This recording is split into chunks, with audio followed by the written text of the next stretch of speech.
ஹாய்ங்க, நீங்கள் ஒரு டைலரா? இந்த வீடியோ உங்களுக்கு தாங்க. இப்போ கஸ்டமர் வந்து நார்மல் ப்ளவுஸ் ரேட்லேயே வந்து நம்ம டிசைன் ப்ளவுஸ் பண்ணணும்னு நினைக்கிறாங்க. அப்போ வந்து நம்மளுக்கு டைமிங் வந்து அதிகமாகும். அப்போ நம்ம அதை பண்ண முடியாது, வராது அப்படின்னு சொல்லி அனுப்ப வேண்டிய சூழ்நிலை வரும். அதை விட்டுட்டு கஸ்டமர்கிட்ட ஃபஸ்ட்டு புரிய வச்சிடணுங்க.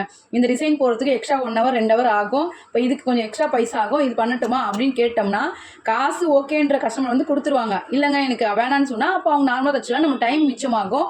அப்படி அந்த டிசைன் நம்ம போட்டால் மட்டும்தான் ரெகுலராக நம்ம கஸ்டமர் வருவாங்க. அந்த டிசைனை பார்த்து இன்னும் அடுத்தடுத்து நமக்கு ஆர்டர் வரும். இப்போ ஒரு ஸ்கூல் இருக்குன்னா ஒரு மிஸ் வராங்கன்னா அவங்களுக்கு இப்போ ஒரு டிசைன் நான் போட்டு கொடுத்தேன்னா அந்த பக்கத்தில் இருக்க இன்னும் அந்த அந்த அந்த ஸ்கூலில் இருக்க அடுத்தடுத்த மிஸ் வந்து வருவாங்க. அப்போ நம்மளுக்கு வந்து காசுக்கு வந்து காசும் ஆகணும், ப்ளஸ் நம்ம ஒரு டிசைன் போனால் அது எல்லாருக்கும் தெரியணும். அதை விட்டுட்டு நம்ம போடக்கூடாது, அவங்க காசு நம்ம சிம்பிளாக பண்ணிடலாம் அப்படின்னு நம்ம நினைக்கக்கூடாது. கஸ்டமர்கிட்ட எக்ஸ்பிளைன் பண்ணணும்.